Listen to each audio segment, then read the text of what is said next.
You're live, Mayor. Thank you. I'd like to call to order the City Council and Planning Commission special joint meeting of April the 26th, 2022. We are experiencing an increase in COVID-19 cases at the present time. Given the challenges of having two boards meet together at the same time, together with the interested public, we reluctantly made the decision to conduct today's special meeting virtually in order to help protect the health of everyone. Community members have been invited to view or listen to our meeting this evening via Zoom or telephone, pardon me. Thank you for your patience and support. Clerk, will you please call the roll for both the council and commission members? Councilmember Nixon. Here. Councilmember Black. Here. Councilmember Curtis. Here. Councilmember Falcone. Here. Councilmember Pascal. Here. Deputy Mayor Arnold. Here. Mayor Sweet. Here. Commissioner Allen. Here. Commissioner Heiser. Here. Commissioner Rutherford. Here. Commissioner Singal. Commissioner Tim Chizen. Here. Vice Chair Reusser. Here.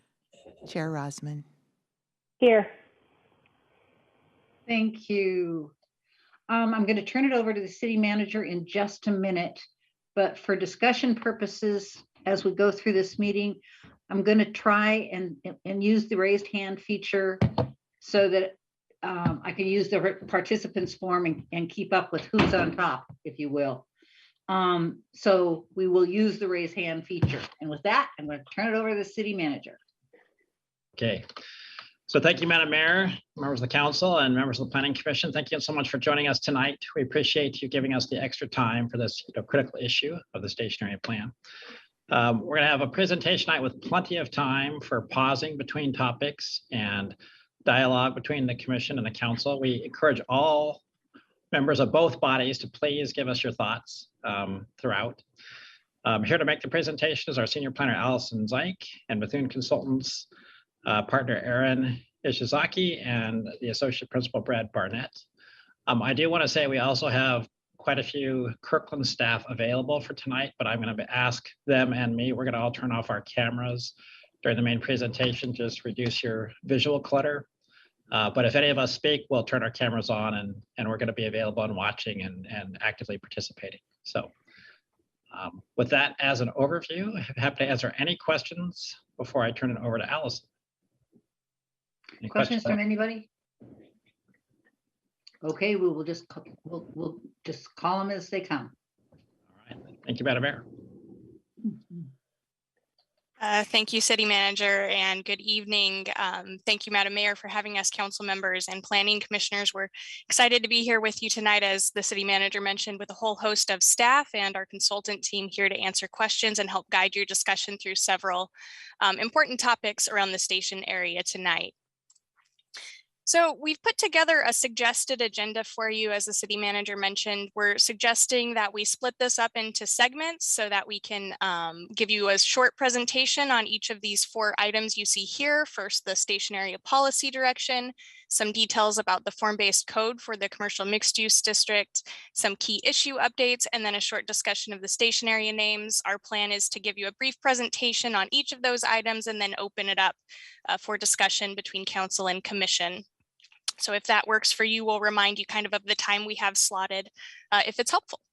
And with that, I'm going to jump into the staff presentation for this first item, the station area policy direction, and then we look forward to hearing your questions and comments. I wanted to open with the vision that the council adopted for the station area with the preferred plan direction, which was adopted in December of last year. The vision is that the station area is a thriving new walkable district with high-tech and family wage jobs, plentiful affordable housing, sustainable buildings, park amenities, and commercial and retail services linked by transit. Very brief review here just of some of the phasing and the past work on the plan. So again, we started work on this plan back in 2019 and really started talking to council and commission about the plan in early 2020, where we walked through our opportunities and challenges analysis, completed our SEPA scoping periods, and got through our draft SEIS issuance and got our public comments on that draft EIS. Here, we just showed that we have extended the length of the project in order to allow for additional due diligence. That came in the form of additional analysis, such as the fiscal impacts and community benefits analysis, quite a bit of supplemental transportation analysis, and also additional opportunities for the council to hear directly from members of the public, which all got us to the end of last year when council adopted the preferred plan direction, and we issued the final EIS or SEIS, sorry, for the plan. Our work in 2022 is really focused around the station area deliverables, which we're breaking into 2 phases. And so the first phase is what we're focusing our conversation on tonight. That first phase of adoption documents includes the final station area plan document, the comprehensive plan amendments, and this is a big one for this first segment of conversation, the planned action ordinance, and the form-based code for the commercial mixed use district. So getting into the policy direction, I wanted to just remind folks kind of where this falls in the sort of flow chart of the station area plan work and deliverables. And so we've talked already about the preferred plan direction that adopted the vision and some of the framework for our work in 2022, and the final supplemental environmental impact statement. That vision is feeding into a couple documents that we're talking about in this first segment of our conversation tonight, which is the final station area plan document, which sets our vision and goals, and the comprehensive plan, which actually enters policy into our comprehensive plan with a new station area chapter. So that's what we're focusing on this first bit of our conversation. And it's important because our policy direction in the comp plan feeds our implementation measures, such as the form-based code that we're going to talk about later, the parcel rezones, our design guidelines, and also will guide any development agreement, such as the one that the city is currently discussing with Google for the Lee Johnson site. So the comprehensive plan amendments will come in the form of a new chapter in the comprehensive plan for the station area. That station area plan chapter is going to establish policies to guide future growth in the area. It will overlay existing neighborhoods, but not change the boundaries of existing neighborhoods. And the chapter will specify that the station area plan will govern if there's any discrepancies in direction between neighborhood plans and the station area plan. And next, I want to quickly walk through some of the policy direction around the different topic areas that you'll see in that eventual comp plan chapter. So these are policy direction. They're not word for word policies. It's not an all-inclusive list of the policies that we anticipate including in the comp plan. But it should give you a good flavor of where we're heading, and we hope to get feedback from you on if we seem to be hitting the right subject points here. And also if you feel like there's anything missing, if there's any specific questions you have around these. So again, high level direction with more specific language to come as a result of our conversation tonight. So for land use and housing, we have a little bit more built out versions of these. I've listed the e-pages that you can refer to in your packet if you want to see a little bit more built out. We took some words out for the purposes of the slide. But land use and housing policies will establish growth targets and will establish growth targets that accommodate a significant share of the city's growth in the station area. They'll encourage residential densities and employment intensities, adapt capacity to accommodate the higher levels of growth that's in line with the preferred plan direction adopted by council. We'll also include policies that speak to leveraging the investment in the station area and turning that into a vibrant walkable district. Talk about affordable housing strategies such as inclusionary zoning and other strategies, really focusing on maximizing affordable housing opportunities in the area. And it'll also give us policies that will direct us to create development standards that provide for a variety of housing types. Economic development policies in the future comp plan chapter will encourage the use of tools to promote local small businesses. We'll also encourage retention, expansion, and growth of employment opportunities in the station area, and that's for a wide range of jobs. And then also look to encourage a wide range of commercial activities along some of the street frontages in the commercial area. The sustainability policies will focus on telling us how to implement the city's sustainability master plan goals. It'll talk about which opportunities we should prioritize. And so the ones that we've listed here would include improving mental and physical health, cleaning air and water, increasing biodiversity, and making the station area more resilient. The policies here would identify opportunities for around energy. Also talking about strategies for the district that will future-proof the district for future innovation. And then the policies would also direct us to establish a green factor code, and that talks about creating really functional green spaces in the future district. And we'll talk about sustainability a little bit more when we get to the key issues section of the presentation. Parks and open space policies, I'm not going to read through them, but they will be what kind of helps us marry the station area work with the pros plan work. And we'll refer out to the pros plan for level of service guidelines for more urban areas. We'll also talk about areas of the station area plan that we're focusing a lot of our attention at a policy level, and that includes Forbes Lake, also enhancing the CKC, and then looking at other ways that we can integrate enhanced green spaces into the fabric of the station area through better connections to existing green spaces and also more robust connections that provide open space in and of themselves. Transportation policies, we do anticipate being able to identify strategies that would help us achieve a mode split goal. Also, really talking about the policies would describe relationships to regional high capacity transit and also local transit. The policies would direct us to develop complete street standards that serve all users. So that's for active transportation like bikes and pedestrians, but also for vehicles. And then we also anticipate including policies that establish, not the comp plan won't establish parking ratios, but they'll give us some policy guidance for how we go about establishing parking ratios and also enforcement strategies. So how we kind of see those parking ratios through implementation. The urban design policies and the comp plan will really set the framework for what we'll see in the future design guidelines. So that'll be the implementation measures, the design guidelines, but we get high level policy direction in the comp plan. And so really looking to create a friendly pedestrian environment, creating a good network of identifiable active mobility connections, providing multi-benefit landscaping. So this ties into other policies we have, like in the sustainability section, where we're talking about creating functional landscaping. And it also directs us to really pay attention to how the future buildings feel to the users of the station area. And lastly, we will have policies in the future comp plan around public services and schools. And so those policies are anticipated to give us direction to ensure infrastructure and facilities can support that planned growth in the station area.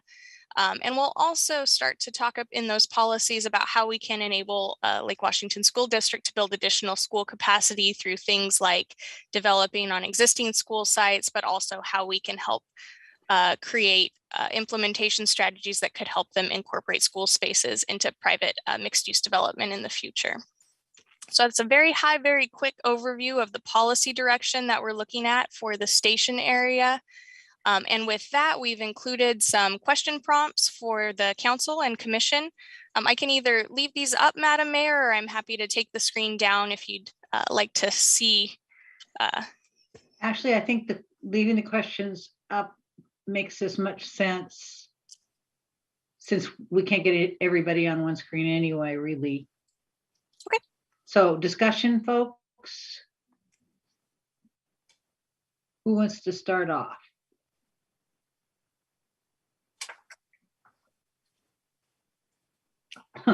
Deputy Mayor Arnold. Thank you, Madam Mayor. A number of these things I think we'll get into as we talk about key issues, but from a high level view, when we're looking at transportation, when are we going to have the discussion of what our mode split goals are going to be? Especially when we look at investments in making transit work well and bike ped infrastructure. when do we actually say we want per trip mode split goals, and here's what they are? Thank you for the question, Deputy Mayor. I think that we'd expect to bring actual draft policies to you at your May 12th work session. Great, thank you. Councilmember Curtis.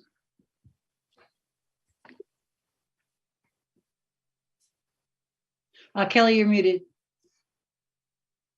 It's like my 8th meeting today. Thank you, Madam Mayor, and thank you, Allison. What I was saying was, it was exciting reading this packet. This is transformational, and we're just moving in the right direction. So I have a little bit of wordsmithing to do on sustainability and parks and open space. I really like this term that we see in here, the green code factor or green factor code. I think that's a nice way to capture what we're talking about. But in the last bullet, it says is establish a green factor code that encourage visible and functional green spaces that support high quality plant and animal communities. I think what we're trying to say is we want to encourage aesthetic and functional green spaces that support diverse plant and wildlife habitat. We're not just talking about four-legged animals, we're talking about bees and plants and so forth. And I feel like canopy restoration should be in sustainability, not in parks. We're not going to be able to add more trees in our community just in our parks and open spaces. So I would move that up. In parks and open spaces, the last bullet talks about leveraging public assets and partnerships in the WSDOT right-of-way. And I just want to be clear when we talk about natural areas that we're talking about managed natural areas, similar to what we're doing in Juanita Bay Park. What I don't want to see in these natural areas is that we've let them go to the invasive Scotch broom blackberries. I want to make sure that we're clear that we're creating natural areas that are managed. And what I didn't see in there is we're not talking about activating that space, and I'm not giving up on that yet. So I would like to see some sort of acknowledgement that we could put trails or places to pause or that sort of thing in these natural areas. And that was my specifics on the policies. Thanks. Super. Councilmember Pascal. All right. Thank you, Madam Mayor. Good to see everyone this evening. My comment question is around the public services, public facilities item. That was kind of the last slide. I was glad that you put in schools there because it was missing in the packet. So thank you for adding that because that was one of the comments I was going to make. The other thing was that it talks about ensuring infrastructure and facilities can support growth, planned growth. I would also be sure to add services. So that could be police, fire, other services beyond just infrastructure. So make sure that that's there. And then the last, this is a question for staff. Where in the comprehensive plan policies do we talk about like implementation strategies, that are more comprehensive around all the different elements that need to be implemented over time? Does that fall under the comprehensive plan policies, or is that in the planned action ordinance?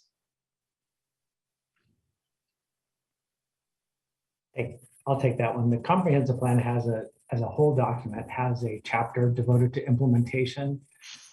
It would probably make sense, given the timing, potential June adoption of this sub-area plan, to put some implementation measures if you'd like them in that, and then we can roll those over into the 2044 comp plan when we update that in a couple of years. Okay. But I think comp plan is it's the theme we've used in the past for how we track that. Okay, because I've raised this a number of times in the past, but I'm still, the past comment that I had, it was sometime last year, was to continue to evaluate and integrate implementation measures to ensure that our services and facilities occur as development occurs, so that things never really get out of sequence, right, over time, because this is a long-term plan. It's 10, 20 years that things are going to happen. There's going to be new council members, there's going to be new staff, and we want to see that we're having services and infrastructure come online as we reach different thresholds of development over time. A planned action ordinance is part of this. It really sets the stage for everything that needs to be part of this area. So we don't really get another bite at the apple down the road.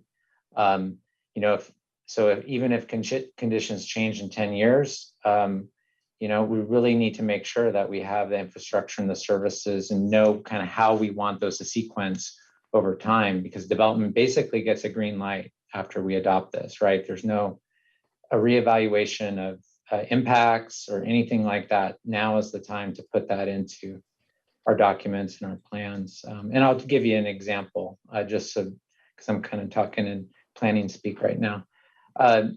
It's like the number, we're going to talk about number of person trips that are generated by the different different development.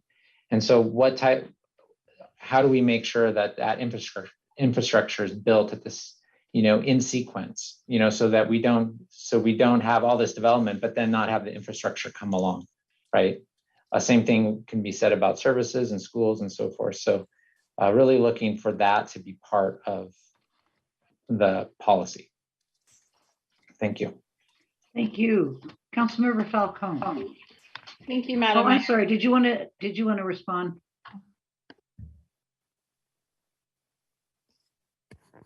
I think we've noted it. Okay, thanks, Allison. Councilmember Falcone. Thank you, Madam Mayor. And thank you, Allison and team. I echo Councilmember Curtis's comments that this is just really beautiful. It was beautiful to read. It's beautiful to see the PowerPoint presentations. I'm excited, the more we see visuals of this and hear this coming together and being able to see the vision and the public being able to see the vision for this station area. I'm really excited. I'm excited to talk about the naming of it later on too. I'm glad we're ending with that. That'll be fun. I appreciated you starting off with the vision. Some of the words that really stuck out to me: thriving, walkable, plentiful, affordable housing, among others. And I noticed on the land use and housing slide, when we talk about affordable housing, it's not until the second to last bullet point that we talk about affordable housing.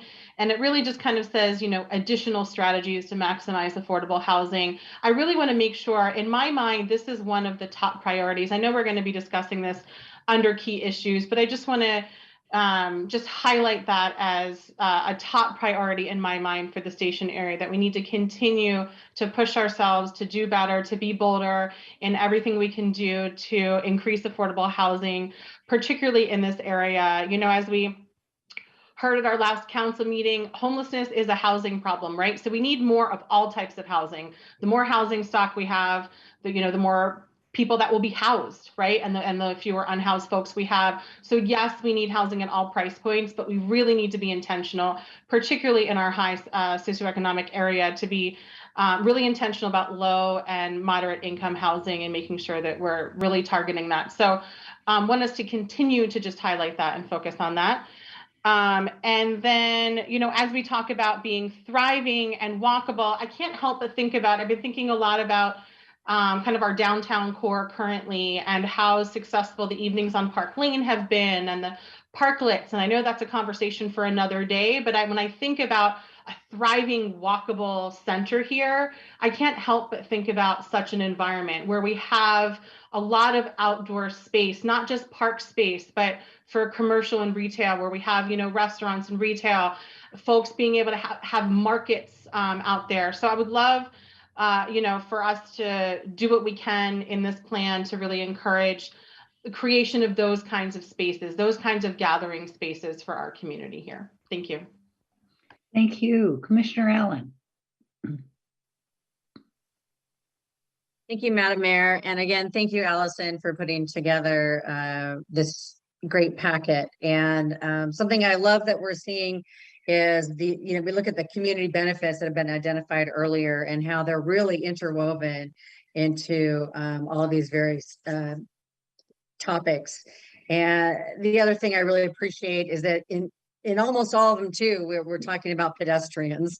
And I'm a big, bike and pedestrian fan, and understanding how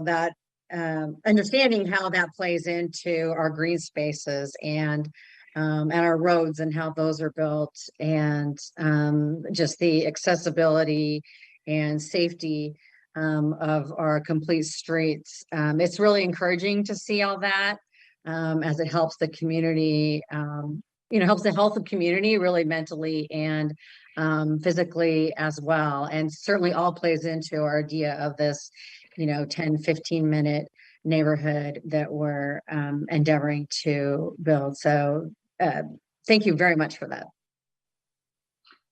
Thank you. Commissioner Tim Chisholm. Thank you, Madam Mayor. I wanted to echo Councilmember Pascal's thoughts. I appreciate staff mentioning the Lake Washington School District capacity issue verbally. However, the packet lacks any meaningful information on that. I would suggest that we need a student placement plan as a part of this plan. And that student placement plan should include the projected increase of students that will be within the station area plan and where those students are going to go. I'm not suggesting that we're going to solve all of Lake Washington School District capacity issues within the station area plan, but at least we need to plan for the number of students that we're going to increase the school district by. And I think we should have some sort of a plan as an addendum to this packet. And I think it's important that we get the correct people on board with that, because this issue lies outside the area of competency of most planners, I think, and perhaps a lot of the consultants that are involved, because it's just outside the scope of their work in general. Thank you. Thank you. Chair Rosman.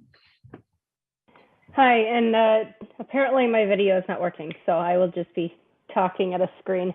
I just wanted to reiterate what Councilmember Falcone said about the importance of affordable housing here, and I'm going to add to that the green building aspect of this. I know I've brought it up in the past, but this station area plan is really, really important for the future of Kirkland, and I want to make sure that we get it right, because once it's built, it's built. So I think really spending a lot of time and attention and making sure that we get our best outcome is worth, a few extra meetings, a few extra longer ones, because once it's done, that's going to be our legacy into the future for Kirkland. Thank you. Commissioner Reusser. Yes, I would also kind of tagging on to what Councilman Pascal said. One of the concerns that I really have, and I've been asking about quite a bit, are the transitions from the station to the station area, and how are they going to work when we are under construction, especially if the Lee Johnson site starts so early. Much of the other station area will be over a 20-year period, but we have a couple properties that are really on top of the station area. So I really would like to see how the transitions are going to work, how the communities surrounding the station are going to be affected, and are we going to have the immediate infrastructure that will work with a major project starting and a station area, or the station actually being in completion mode, and so that we're not stuck with these loose ends as we are working through this entire process. And WashDOT, sometimes it's a little surprising to see some of the drawings and you go, oh, wow, how is that going to work with the station area? Just recently we got the, drawing that showed the water retention, and that's right where it meets up with the pickup and drop off. And then how are the people who are in the pickup and drop off getting over to the areas that they need to get to. So that's just a major concern right now with the entire station area and how it meets up with WashDOT. Thank you. I see 3 hands up, but I think you three have already spoken. So I'm going to go to Commissioner Rutherford. Thank you, Mayor. So I'll drop my hand there. So I have thank you. First of all, I love reading this stuff and all the work that you've put into this. And as you probably already are aware, I'm really excited about the plan. A couple of points that I'd like to bring up. On the topic of urban design principles, I'm interested in how we can shape these to nurture a fine-grained mix of uses on the bottom 4 floors facing the streets, and also how we can enable the development of smaller lots, reducing the need to aggregate lots. And this is a key part of enabling local builders, and making it eliminating the need for really big, complex projects. Maybe not eliminating the need, but at least providing an alternative to the big, giant, complex projects. And some examples, ways we could do that is reducing on-site parking requirements for some of these smaller developments, streamlining design review by establishing clear design guidelines that can be interpreted administratively, and eliminate the need for board review of those smaller projects. And as we reduce, onto transportation ideas, this is the second topic. As we reduce the amount of parking, which is necessary for our sustainability and climate goals, we'll need to figure out how do we actively manage the public parking spaces and the curb spaces. So I'd like to see that as part of the plan. On to sustainability and public benefit, I'm glad to see that there's thought about housing, and I'd really like to figure out, alternative models like housing subsidies that enable low-income employees to live locally. Maybe not, it might not be specifically our traditional low-income housing, but rather let's focus on the people who need housing and enable them to live where they need to be.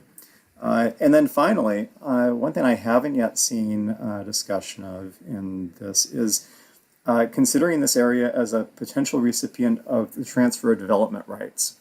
And so King County has a TDR program, which this area could become a TDR recipient.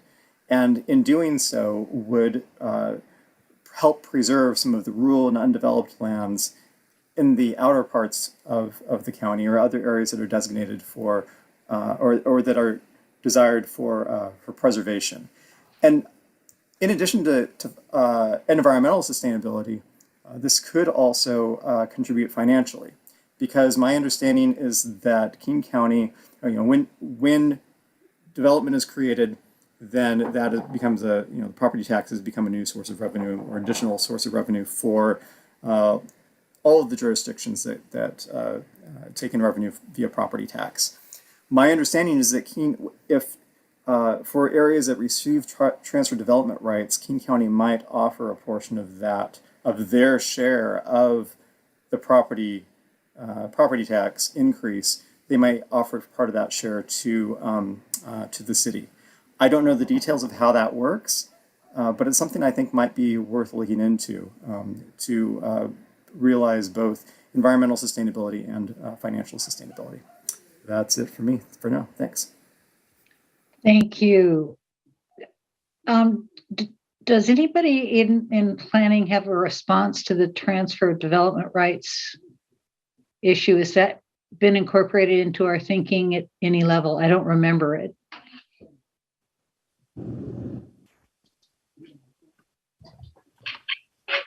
Apologies, I've got a lagging unmute button. I believe we included it in some of the ideas at the very beginning, but we have not moved it forward as an implementation strategy at this time. So we can we will just the city manager too. We can certainly look into that. One of the benefits of a TDR program is to encourage development where development's not really happening. That was some of the people. And so one of the challenges I think of its applicability to say here or to Totem Lake is that right now we have the opposite problem, right? Everyone wants to redevelop in these areas. So it's definitely worth something to explore, but it may not be a strategy that works as well as, say, the TIF that we're looking at or some of the others, but it's definitely worth another look. Great. Thank you for that. Okay, Allison, I feel like you got a lot of feedback. Are we ready to move on? Excellent.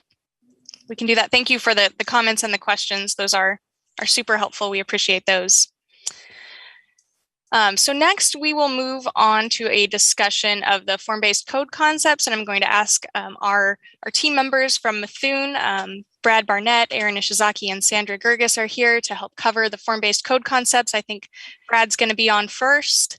And so for this section, just a reminder of our timing, we're looking at giving you about a 15-minute presentation, and then we've suggested about 45 minutes for discussion. So thank you. All right, great. And Allison, I'll just ask you to advance slides if you don't mind. Okay, great. Well, good evening. It's good to see everybody again.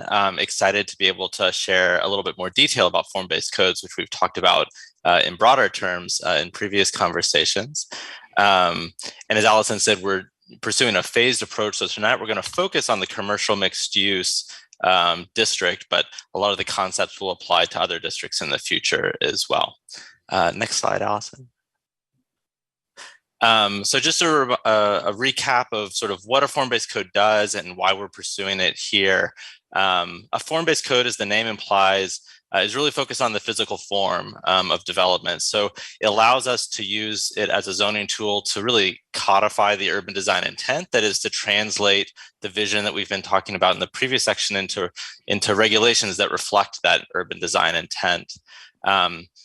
It also emphasizes form over use to do that. So it focuses more on what development should look and feel like and what the pedestrian and public realm experience should be of that development versus traditional zoning, which focuses on use first and then sort of adds in those elements for form as a secondary step. And then finally, and this is really important for the station area, it tries to connect the public realm, the streets, the pedestrian zone, the landscape features with the private development that happens that's regulated through the form-based code. So cafe zones, ground floors, and building massing. And we'll talk about how that works in the next section. Next slide. So this form-based code is organized into sort of three sections, each of which regulates a different part of the built environment. So the regulating district, which we'll talk about for the commercial mixed use one tonight, sets the building height, the building massing, facade modulation, and side and rear setbacks. It's the closest to a traditional zoning district.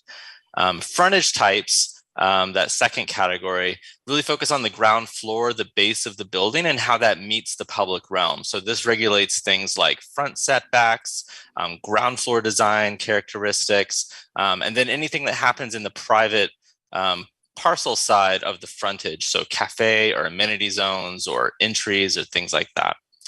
And then the final section, the street types, which is typically the publicly owned portion, focuses on an illustrative section that shows the intent for that street in terms of its sidewalk zone, its landscape and furnishing zone, bike facilities, and then the curb to curb right of way and the types of traffic that are expected on that road. And so the intent is that each of those three sections is linked together at any given point when you're looking at the form-based code. So these things are thought of holistically and hopefully creates the kind of environment that's true to the urban design intent.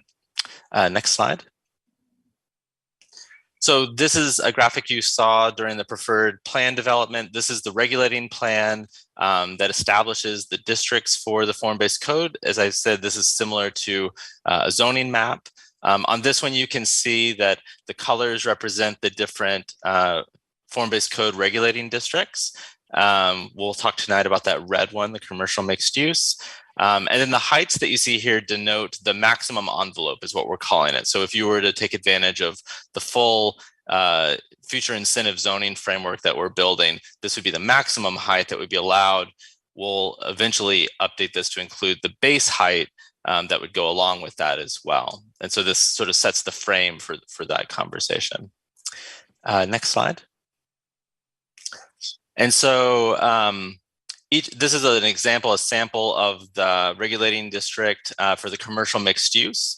And so what you can see on the right, these are some examples of the kinds of graphics that illustrate the text that accompanies this. We spared you the planning text in the PowerPoint presentation slide, but this is showing you sort of how that gets illustrated. So you can see that in addition to a use table, which tells you the broad uses that are allowed, and then a more detailed one for the district, it also includes some parameters that regulate the form of future development. So it includes things like lot coverage and setback requirements. So the lot coverage for the site, the required yards for front, side, and rear. And then on the massing and development density, it regulates the height, the floor plates, which change as you go up in the height of the building. So for example, there's a 35,000 gross square foot floor plate. Then transitions once you get to 75 feet, the maximum becomes 25,000, and then above 125 feet, it becomes 20,000. And that creates a stepping up that creates more light and air in the development as you move up in height. And then finally, to continue to sculpt the massing more, there are setback and tower separation requirements that include upper story street setbacks, but again, triggered by certain heights of the building. Separation of towers being defined by buildings that are over a certain height, have to be separated from each other, maximum facade widths, and other tools that help us modulate and break up the facade to create a human scaled environment. Next slide. Another topic which we've talked about a lot is transitions, in particular how we transition from areas of taller development to areas that are zoned in the future to still have lower heights. And so this is an approach that we've been working through together that stipulates a rule-based approach. So for the preferred plan direction, we manually mapped where this rule would apply, and you can see that in the regulating plan that we submitted in the packet, where this rule would apply. But I'll go through the basics and then we can talk through the details if folks have questions about this.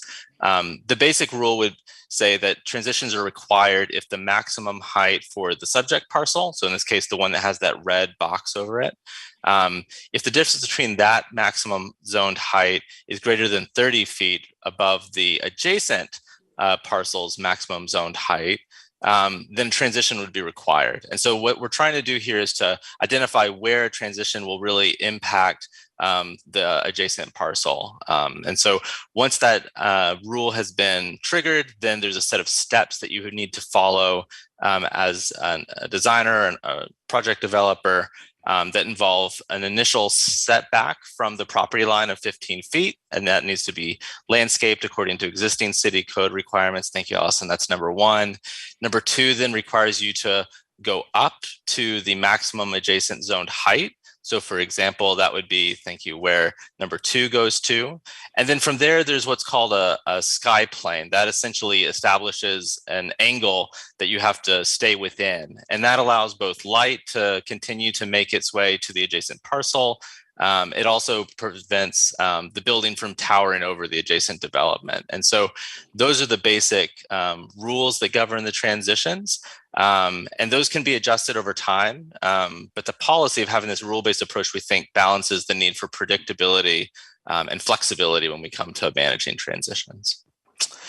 And we showed another example of how that would apply on a sloped site. So we can get into the details of that, but this would also take into account topography to make sure that we're recognizing all the topographic differences that we have in the study area. Next slide. The other part of the form-based code that we talked about were street types. And so each of the street segments within the form-based code area that you can see here have been coded with a street type.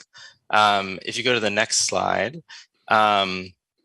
each of these street types, as I mentioned, includes a lot of information about what the intention is for the section of the street.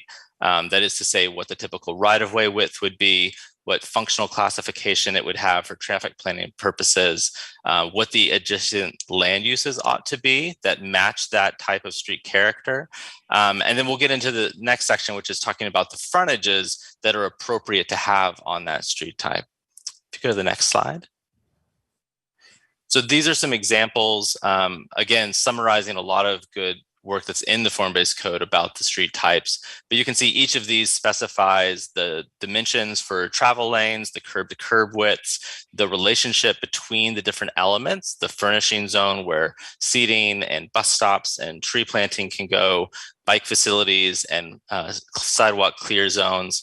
And then also anticipates the kind of adjacent development. So for example, on major thoroughfares, we anticipate having active ground floors. And so we have a wider sidewalk to anticipate the additional pedestrian traffic that we would expect on those roads. Next slide. We also, for each of the street types, identify permitted frontage types. And this is the next section. This is that middle section in the first diagram I showed you of the ground floors and how those are treated. So for each street type, you can choose from a set of frontage types that you would like to include in your development. So for example, if you're on a major thoroughfare, you can either create a retail and active use frontage, a plaza or public space frontage, or an urban street edge frontage, but you wouldn't be allowed to do a private yard frontage because that's incompatible with the larger scale of development that we're anticipating on that type of street. If you go to the next slide. So these then are those frontage types that you would choose from. And we've included the illustrations from the code itself in that top row, and then some precedent imagery below that. And then for each of these frontage types, kind of crosswalking it, there's a set of street types that you can put these frontages on. If you go to the next slide. So this is an excerpt from the code. You can see, again, very graphic, really trying to show what kind of development we want to see with these frontages, and then specifying the parameters that would govern that. So for the first one that you see, the larger one, the retail and active uses, it specifies things like ground floor height to make sure that we have good usable retail spaces, facade transparency, maximum facade widths to ensure that we create human scaled cadence of storefronts. And then also includes things like entrances and how those should be oriented within the development. And then some of the public realm features. So for example, in order to create a consistent street wall of development, we have minimum and maximum front setbacks to ensure that development relates to each other on a given block face. And then we also include some design standards for things like corners and sidewalk zones, amenity zones to help ensure that the building meets the public realm in a good way. And then on the right side, you can see another set of examples of these frontage types. You can see the standards change, but the pattern of trying to specify some of those rules that govern design are consistent. Next slide. And so I'll stop here and welcome any feedback or questions from folks. Thanks. Super. We'll start out with Councilmember Black. Thank you, Madam Mayor. Thank you, Brad, for that presentation. And I just want to underscore a couple of important things that you discussed in connection with the code, the form-based code that we've been talking about since the beginning and are super important to me, and I think a lot of my colleagues, both on the council and the commission. And we've been talking about them as part of the plan for the station area, really from the beginning. And I'm just really glad to see them being incorporated into the details of the form-based code.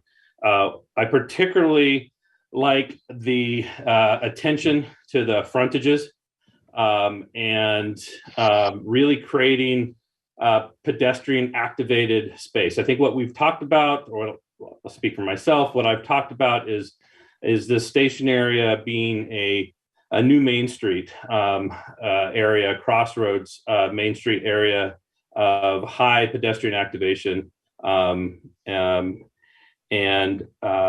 everything being on a human scale. But we do hear from residents from time to time, really asking for significant front setbacks. And what we know is that those significant front setbacks run counter to creating those pedestrian activated spaces.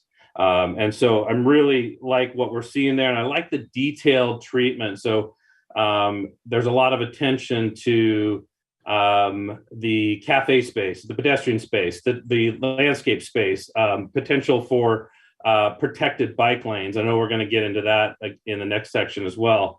So really like that, really like the encouraging those public-private open spaces and plazas, those third places where we gather. So even though we're creating greater density, we're at the same time creating greater community. And that's a big part of creating a new sort of parallel Main Street, an uptown, if you were, to complement our downtown. And that's a little foreshadowing into which of the labels I like the best, or at least one of them. Important that we have, we don't have those private yards, the setbacks of private yards where we're really trying to activate that space. So appreciate all of that. And then the second thing, of course, you spent a lot of time on was the transitions. And that was the other thing that we had talked about is how, and we hear a lot about that from the public, right? Is if we're going to have denser construction, denser development and taller buildings, how are we going to transition to those lower density, lower intensity spaces? And I'm not going to second guess 25 degrees of sky, sky plane, sky exposure plane. But just the fact that we are really consciously thinking about what it means to transition from an 85-foot building to a 30-foot building, I think is important. And we're doing that in those areas where it transitions to less significant building, as opposed to doing it, although we're modifying the facades along the frontage, we're focused more on where we're transitioning. And we're also doing that, of course, with our different zones, right? So we have different zones with different levels of intensity, meaning different heights. And so there's a combination of tapering and transferring to those less intensified uses, which is something our public has been asking us to make sure we're paying attention to. And it's something I think it looks like the staff has been really conscious of. So those are the two things I really wanted to highlight. They're the two things you were focused on as well. So I just appreciate your responsiveness to all the work and input you've gotten from us and from the public. Thank you. Commissioner Allen. Thank you, Madam Mayor. I wanted to speak to the street types, and in a number of these diagrams, examples, sometimes we see the green bike lane right next to cars, and sometimes we see it on the other side of the planting strip. And I'd really like to see a commitment to making those bike lanes safe lanes, and not right next to cars, because paint doesn't do a lot between the collision of a car and a person, but a good sidewalk bump and trees, etc., certainly will lessen the opportunity for bike car interactions. Also, we want people to be biking to this area. We want them to be biking to transit. Google and other employers are going to want people to be biking to their businesses, and frankly, even the residential, if they can build fewer parking spots, we know that saves them tons of money. And so having more residents who feel comfortable biking in the area is a bonus to them as well. So I really would like to see protected bike lanes as part of the future streetscape for these areas. I'd also like to mention that it's not just within the station area that we need to see these, because feeling safe in an area can't be just like the last 2 blocks of getting there. It has to be from wherever my door is to getting there. And so that's why these kind of standards need to be built throughout the city. In our own active transportation plan, the number one reason, over 60% of the reason why people aren't biking is because of this stress level. and bike anxiety. And those we see, I mean, we've, again, in our own active transportation plan, People for Bikes does this as well and really builds out maps to show where it's just too stressful for most people to bike. The other reasons that they're not biking are, one, because it's just easier to get in a car. So I suggest we make it less easy for people to have that as a convenience. And I think the other one is about, being able to schlep groceries around. And I suggest with a lot of education in e-bikes that we can even make a big impact there. Thank you. Thank you. Deputy Mayor Arnold. Thank you, Madam Mayor, and thank you, Brad, for the presentation. I really like this section of the memo that talked about, echoing some of the comments of Councilmember Black on really how you can have urban level intensity, but still have pedestrian scale amenities throughout this corridor, and how we go and build that. So I really liked how this came together. A couple of questions as we look at the detail of form-based code.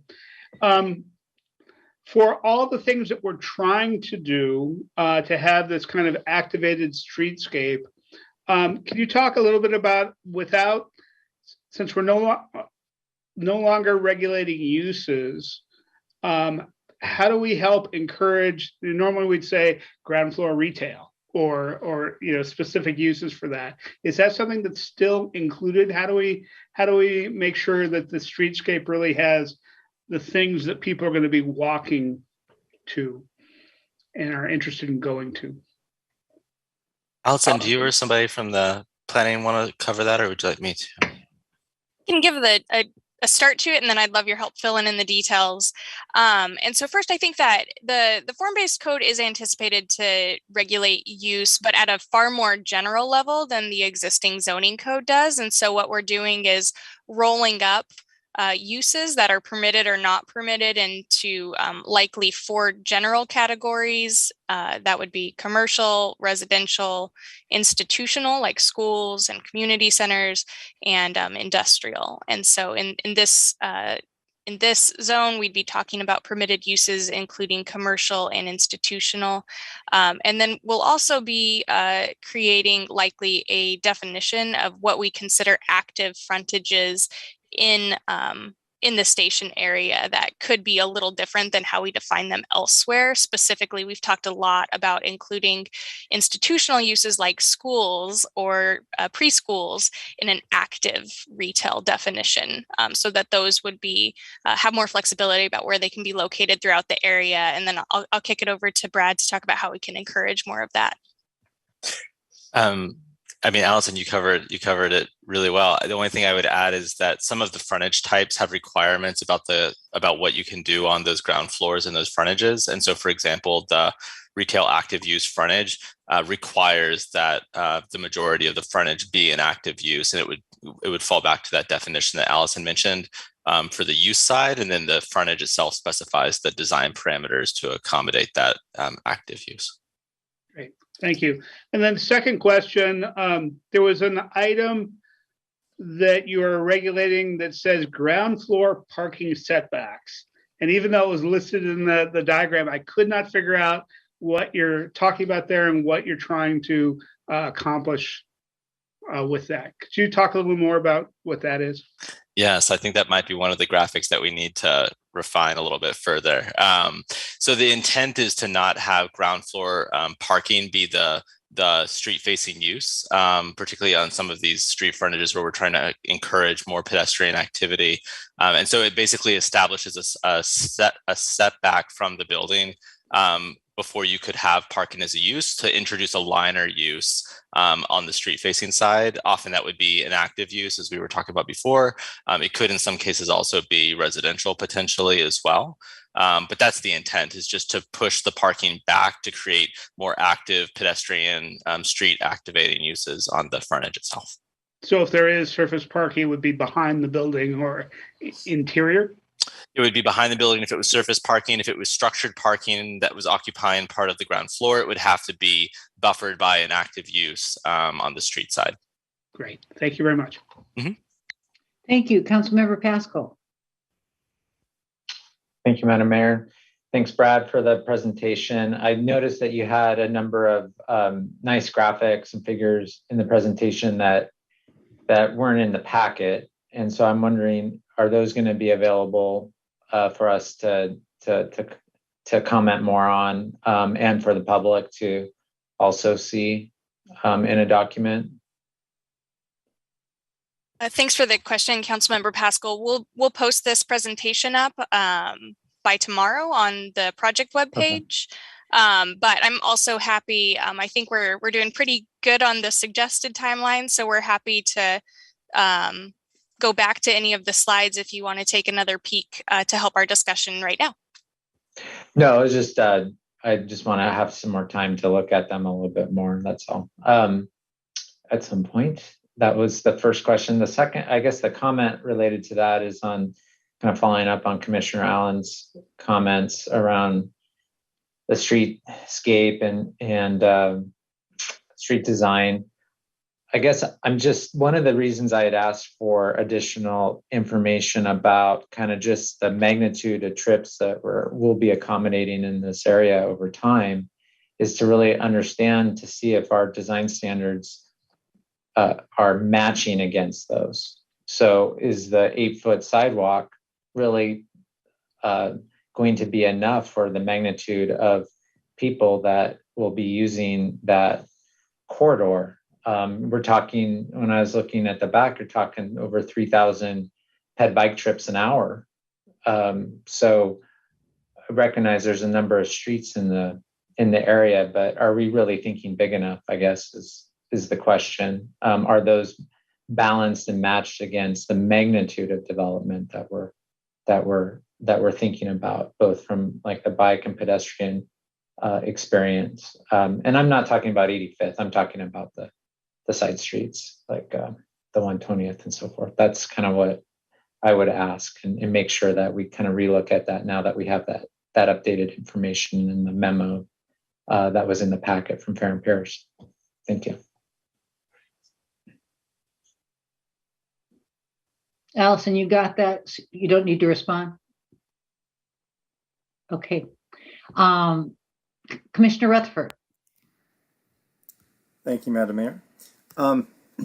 I've been really looking forward to this and seeing how this takes shape, and I'm very excited to see what the template, the form that this is going, the form that the code will take, the form-based code will take. As we get deeper into it, I think it would be really helpful to have a reference guide that helps us understand the various impacts, be they benefits or potential negative impacts of how these parameters might be adjusted. And I don't anticipate this would be something that would be specific to Kirkland, but something that could be a general resource that maybe even giving some examples of when setbacks were this level, then this is the sort of thing that happens, or when they're much larger, then this is the pattern that happens. Or but what impacts economic viability or particular practicality of uses, such as like with the ground floor heights, that sort of thing. There's in a specific one of those attributes was tower separation, which I thought was a little odd, because I imagine this could be problematic if you have, say, 3 properties next to each other. The 2 properties on either side each build a tower, and then the tower separation means that the property in the middle is not able to develop at all. And so that would effectively be like a private taking of others' development rights. Like, I guess there would be like this incentive to, oh, I got to move before my neighbor does, and then you end up taking away their rights, which I don't think is really what we would intend for this to play out. The last point I was interested in was about facade modulation. And it looked like this was mostly addressing dimensional modulation. But I would encourage the planners here to think about what are some other ways that facades can be modulated. A dimensional modulation, I anticipate, would result in a more sort of modern look. But there are other ways to modulate using color, texture, and architectural detail. And I think it really just depends on what is the particular form, especially in those lower floors where, that define the experience of people on the street.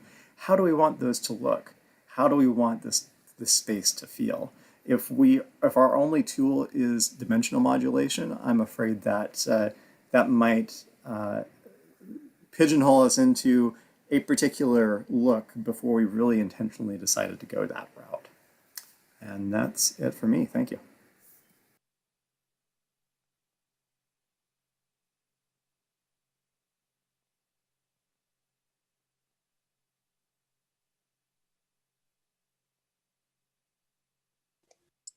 Madam Fine. Mayor, you have Commissioner Rooser, I think. Sorry, I got muted.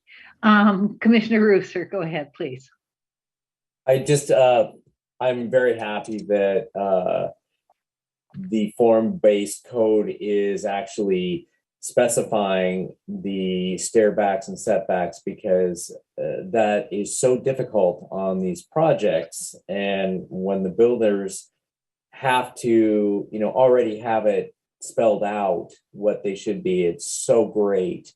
One of my questions, or how do we deal with when there are, some of these parcels are large, how do we deal with when multiples are built on a single property and we have interior buildings?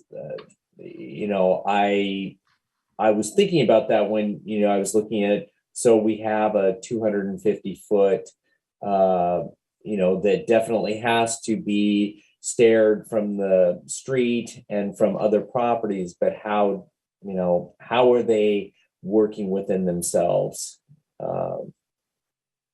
So I guess that's my question on the, especially the larger parcels. It's a very good question. I can take a first stab at that, and then city folks, if you want to add to it. It's a very good question. It comes up a lot. I would say there are two things. One is that some of the parameters will still affect the interior organization of the site. So, for example, the maximum floor plate will prevent a single building from covering a 10-acre site, for example. It will require them to break up the buildings into smaller building sizes. And there are other tools like the tower separation that we were talking about that will also help us with those sorts of things. So there are some tools that are built into the code itself to do that. There are also a street type set called green mid-block connections that would provide specifications for how to create mid-block connections through some of those larger parcels as well. And so that's another tool that will help us in the form-based code. The other piece is that there's a companion set of design guidelines that are being developed that would be similar to the design guidelines that exist for Totem Lake and other areas of the city today that provide advisory guidance on things that are harder to codify. And so that gets to a lot of the finer details that Commissioner Rutherford was mentioning about, beyond facade modulation, there's articulation where you just change material or color, and that can accomplish the same design intent. And so a lot of those pieces in the design guidelines will address site organization. And so that will be things like what should the building's orientation be to it within the larger site, creating plazas, public gathering places within the site, things like that. So between the design guidelines for those pieces and the elements I mentioned for the form-based code, we're hopeful that that provides a good foundation for some of those larger sites. And then, of course, those larger sites would usually go through the design review process, which provides another layer of feedback. Okay, Councilmember Black. Thank you, Madam Mayor, and thank you for a second opportunity to speak. The reason I raised my hand to speak was I wanted to add on to something that Commissioner Rutherford was saying about facade modulation, and just another idea is that I've seen a lot of great examples of is using green to modulate facades, meaning actual living plants and trees on the facade. So not just modulation of materials and modulation of dimensions, but also the use of significant amounts of sort of green on facades, which means you've got balconies with trees and planters and whatnot. And I'm sure our planners here have examples of that, but I can share, I can try to find some examples and share them. Some of them, I will say some of them look a little bit like the Hanging Gardens of Babylon, which just reinforces the fact that the newest ideas are some of the oldest ideas. I would encourage, I don't know if our planners have that in their mind or how they would go about that kind of thing, but I would like to see that as part of any consideration of the type of things that Commissioner Rutherford was talking about as well. Thank you. Okay, just to add, Brad, thank you very much for this presentation. I think this has been a really good discussion. I feel like the form-based code just kind of helps to draw the picture a little bit more clearly and give us an understanding of what it is that we're, designing. So I love the clarification. I love the pictures. And this gets me even more excited about, projects that are going to last for another 20 years. But I think it's good for us to start with this basic understanding moving forward. Any other comments for Brad with regard to this portion of the presentation? Do you have more, Brad? I do not. Then I'm going to turn it back to who's taking it? Allison? I'll take it. Thank you, Madam Mayor. Thank you. So- Before you start, Allison, City Manager just reminded me, do we want to take a short break here or at any point, or are we good to go? Maybe closer to halfway. That sounds good. Okay, let's give it another, well, that's like 10 minutes from now. So Allison, let's go ahead and start the next section. All right, we can do that. We have a shorter presentation for this segment. We're going to go through some key issue updates. So I did want to list the key issues that we're kind of referring to when we use the key issue title. We're talking about where we've heard a lot from the community and also the council and commission. So these are really the 5 main areas of focus that we're looking at in our community benefits strategies. So they include transportation, parks and open space, sustainability, affordable housing, and schools. I do want to note that in the April 5th council packet, which we linked in the meeting packet for tonight, we did provide an update on all 5 of these key issues. Tonight, we're going to focus just on those top 3 where we have substantive updates since we talked to you last. So we won't be specifically discussing updates on affordable housing and schools tonight. We are still working on them. But we will be providing some updates on the other 3, and we welcome comments or questions on any of them. So on transportation, and I do want to note we have Joel Funt and Victoria Kovacs here with us tonight for questions. So we have now completed much of the supplemental analysis that was planned for this year in response to the council and also Transportation Commission request for a bolder active transportation network. And we're coordinating our work in the station area on transportation with the active transportation plan and also the safer routes to school plan. As I mentioned, we've worked through refining some of the project concepts that you saw in the final supplemental environmental impact statement and the fiscal impacts and community benefits analysis. We've worked on refining some of those concepts to take another look at providing a consistent connected network for walking and cycling, especially on those higher volume roads. And we also took another look at intersection improvements to accommodate vehicular movements. So the work is really focused on both the active transportation network and how we can move cars through this area better. Our concepts will be integrated into several of our station area plan deliverables. You'll see them show up in the street sections that Brad talked to us about a little bit ago, but we also expect that they'll be referenced and included in our planned action ordinance so we can start talking about having that infrastructure in place when we need it. And lastly, your packet for tonight did include some of our supplemental analysis from Farron Pierce, who is a sub-consultant to Methuen. So in that, they did quantify the number of pedestrian and biking trips in the station area, and also looked at the travel times, so how long it would take transit to travel through the station area under existing conditions or our future growth scenario. I do want to note that that's a pretty high level analysis. So it looked at the general growth assumptions that we made for our prior work. We don't have specific permits in review for a lot of these, so we didn't include if there's something very specific about types of volumes or micro mobility strategies for certain sites. We did not factor that into the transit travel time analysis. A couple more slides on this just to kind of illustrate what I was mentioning. When I talk about those project refinements we've been working through this year, this just highlights those areas where we took another look and made some changes to the concepts. And so looking at some of the bike and pedestrian corridors in the station area along 85th, in the Highlands neighborhood, and from the pickup drop-off lot down 7th, connecting to the CKC. And also on 90th, we also looked at how bikes and pedestrians move safely across intersections, and then also refined a couple vehicular network sections or intersections, sorry, around the station area. So those included looking at concepts for the possibility of compact roundabouts down here in South Rose Hill, up here next to the pickup drop-off lot in the Highlands neighborhood. And then also we continue to work on finding the best, most balanced concept we can for the intersection at 85th and 120th. Allison, before you go further, let's see what Deputy Mayor Arnold would like to know. Please.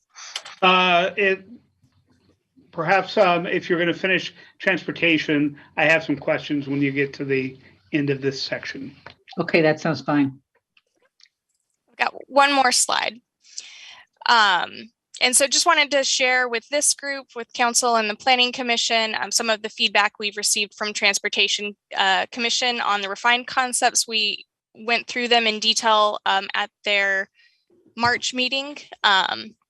And in general, they supported our refined concept for bikes and pedestrians on 85th, and also our work for that intersection at 85th and 120th, and encouraged us to continue to provide wide sidewalks, especially in areas that we anticipate a lot of pedestrian activity, encouraged us to consider how we might be able to slow vehicle speeds throughout the station area, and again, just how best to balance the active transportation network with the vehicular transportation network as well. So that's my last slide. Happy to hear your question, Deputy Mayor Arnold. And I see Joel has turned his camera on. I'm going to be leaning on him and Victoria to help. Great. Thank you very much. And thank you for the information, including the backup information. A lot of exciting thinking going on here. Several years ago, the entire utility infrastructure under 85th was redone, and the council asked at that time, about changing 85th and making bike or transit investments. And the response that we got several years ago was more about, well, this area isn't a great spot for protected bike lanes. We're doing the greenway a block away. There's not enough room for dedicated transit investments. And suddenly here we are, and we found a way to find 2 11-foot protected bike lanes. And I'm interested in going, maybe not tonight, or maybe a summary tonight, but at some point going into detail, what were the trade-offs that were able to make that happen? Because I'd like to make sure that we're being intentional in that, because for two things. One is that I see in the representative 85th area, the bike lanes, wanted to see what were the trade-offs between that and transit, because not only do we want to make this bikeable, we've got, 12,000 plus jobs in this this district that we've got to get people to and home every day, and just wondering about those particular trade-offs. So I'm happy to answer too. Yeah, go ahead, Victoria. I was just going to say the protected bike lanes on 85th, we're really considering a more back of curb improvement. So it wouldn't be a trade-off with transit. It's actually a trade-off with the frontage and the setback requirements of the property. So it may be a larger easement or right-of-way dedication in order to fit wider sidewalks, wider planting, and protected bike lanes along that frontage. As the section's shown, I believe the curb is staying where it is. Okay, thank you. I would add that we confound that 10 feet by utilizing, as this area becomes more dense and urban, is by changing the existing 10-foot setback, reallocating that to the street as opposed to the setback from land use. Understand. Okay, thank you. And then secondly, when we get to, I mentioned before, the mode shift analysis, in the details in the Fair and Piers, the highest transit modes is 15% with alternative B with TDM. And I'm wondering how much that is how that's obscuring commute transit versus all trips through this corridor, and wondering if it might be useful to also look at what's the mode shift for the traditional commute times, because I want to make sure that we are leveraging the most of transit for that, because as we're looking at things like major parking reductions in this area, that's only going to work if we're getting people that are coming from outside of Kirkland for the people that are coming from outside of Kirkland, that we're providing good transit options for them. Thank you. Okay, Councilmember Pascal. All right, thank you, Madam Mayor. And Mayor, I assume you want to kind of just do questions on each kind of issue as we go along. Is that how you want to do this? Like, so transportation, and then we'll move on to sustainability and all that? I assume so, yeah. Okay, just checking.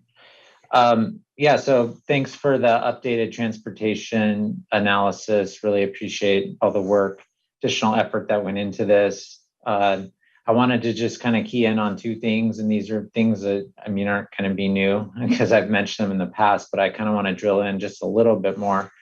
One is, thank you for the updated transit analysis.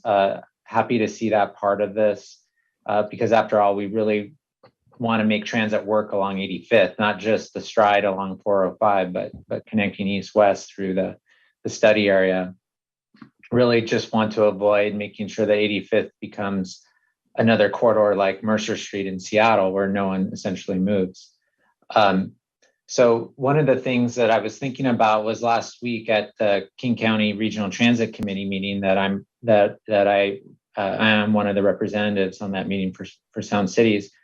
We received the Rapid Ride Restart report at that meeting, and K-Line was part of that. So it was a great report that Metro just released a few weeks ago about the K-Line and also the R-Line, but that's in Seattle. And in that report, it identified a number of transit priority treatments along the K-Line and specifically along 85th Street, some of which are not necessarily reflected in the 85th Street plan today. So I'd really like for us to kind of reconcile that and maybe dig a little bit deeper, particularly with Metro staff, and really kind of roll up our sleeves and make sure transit is really going to work, particularly when you're talking about, over 3,000, I think in the Fair and Piers report, it's like over 3,000 people will be using transit. I might have got that wrong, but so that would be one request. The second one is in that same memo, they really talked about the magnitude of demand, because we've been talking about height, we've been talking about the number of households created or housing created, how many jobs are created, but it was really great to actually see that information in what does that mean for trips on the ground? How are people actually getting around? How does mobility help promote the livability that we want to achieve. And so it's a really important part of the equation. And it really helps us in right sizing the infrastructure and the services that we ultimately need to really support that vision related to jobs and number of housing units. So really, how do people get around? How do we do that with that number of trips? And it's 26,000 trips an hour. That's a pretty, that was kind of a staggering number for me. That's basically like, half the Seahawks stadium getting out at one time, and all converging on this area. So just think about that for a moment. Do we have the infrastructure then in this plan to essentially absorb that? And that's just for 1 hour. So that's what's on my mind, particularly because like Rapid Ride, for instance, has I think a capacity of 600 transit riders an hour, I believe is the capacity. So, even adding Rapid Ride along with Stride, I mean, we've gone beyond the capacity of those two systems here. So obviously more has to be added. Google will have their community shuttles and so forth, but I guess I would like to ask the planners to really kind of go back and think through those trips and make sure that what's in the plan is really consistent and right sized with the magnitude that we're planning towards. That's the question for me. And it's not mode specific. I'm talking about all modes, looking at the transportation system in totality. That's what I'm talking about. So. Thank you. Commissioner Allen.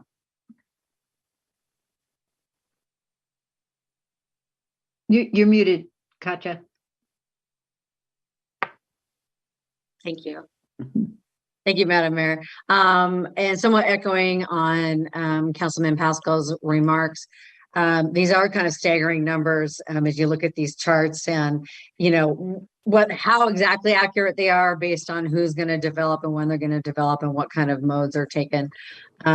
We can still see it's a tremendous amount of traffic. I think one of the things that I consider, and this is somewhat, I guess, based off of a meeting that the planning commissioners have with Google, is their commitment to lowering the number of single occupancy vehicles that are going to be going to their campus. And I think if we weren't talking about entering into a development agreement with them, maybe we shouldn't be talking that specifically, but since we are, I think they've done a very good job of, the split that they have for single occupancy vehicles going to the Kirkland campuses is, I think it was like 56% versus averaging Kirkland is closer to 85%.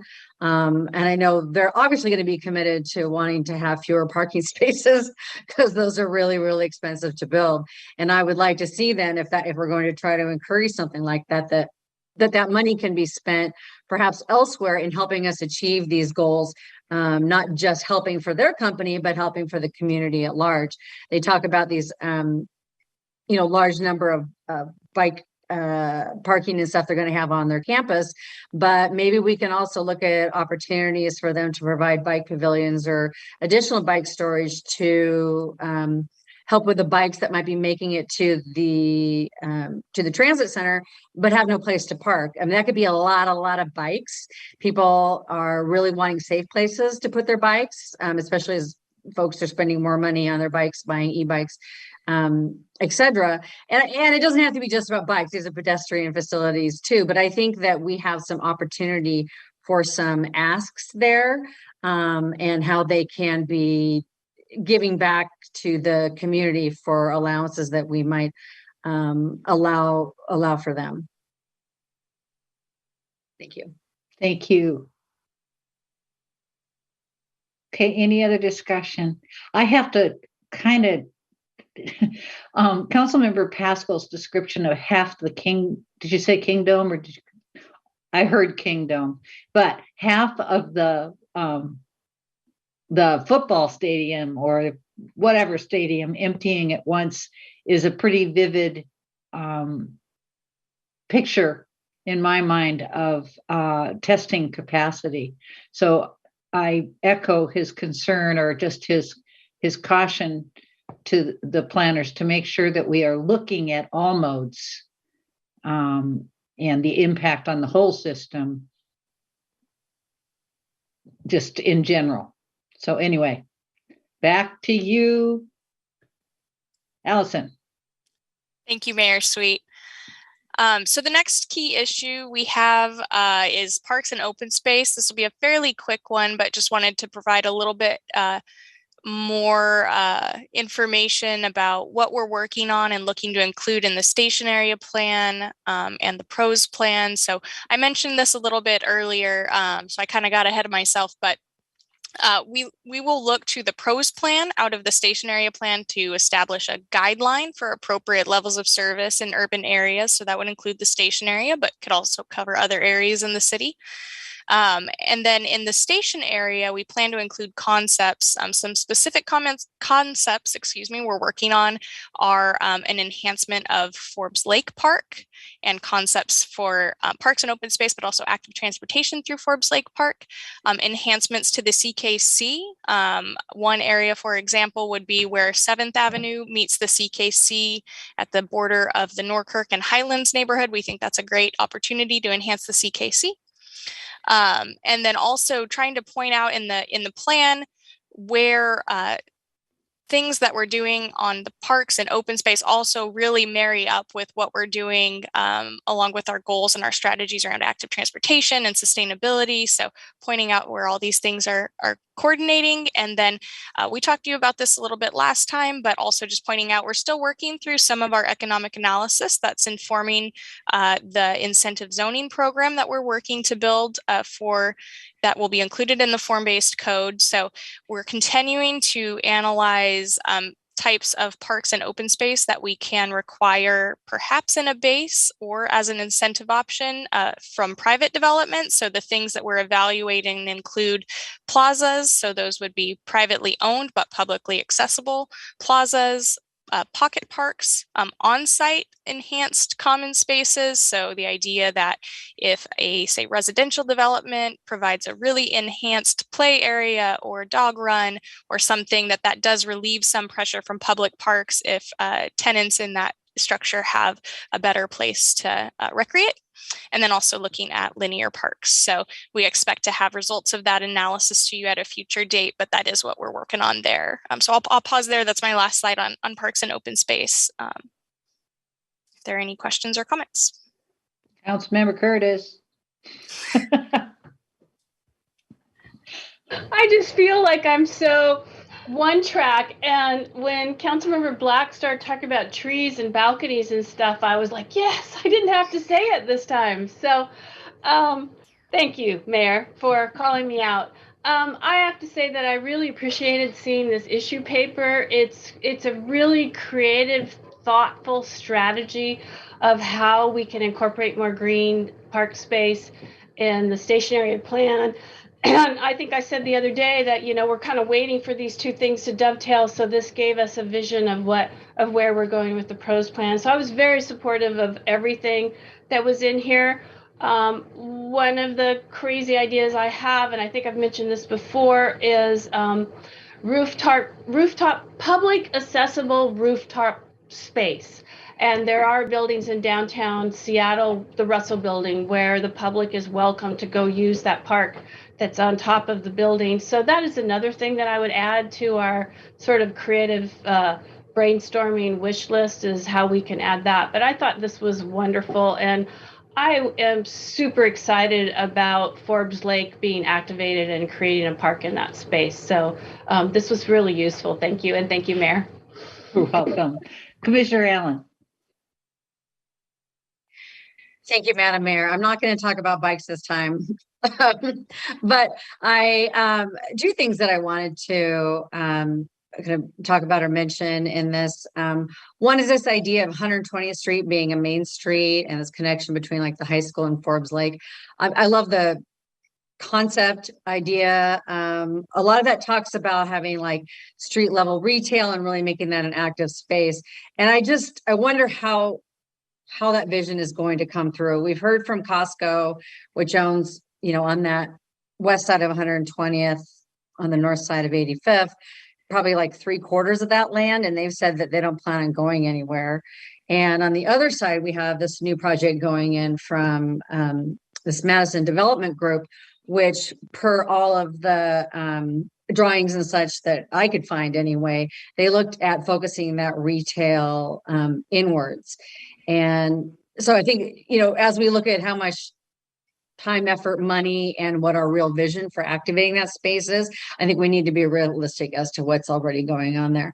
My second comment is in regards to the cemetery. I've looked through what I can, not everything, I'm sure, but I mean, that's a 7-acre city-owned plot of green space, and I wouldn't suggest, you know, changing it from a cemetery, but my understanding is that it's pretty full, and that's a big space right in the station area that we certainly could activate. And it's becoming a trend, as I did some research, kind of an urban trend to take these cemeteries and to activate them for the public. Some places have made them into dog parks. Seems a little strange, but but even just having them open with, you know, gates that are really welcoming on multiple sides of the property. I don't think we need any more parking there, but as just another pleasant place to stroll and breathe clean air and commune with nature in a quiet space, I'd love to see that area activated for public use. Thank you. Thank you, Commissioner. I really like that idea. I often go to the cemetery just to take that walk and to visit with old friends. So it's that's very thoughtful. I think, are we at a place where we'd like to take a 10-minute break? I think so. All right. So it is 7:37. Be back here at 7:47. Okay. Record.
We're live, Mayor.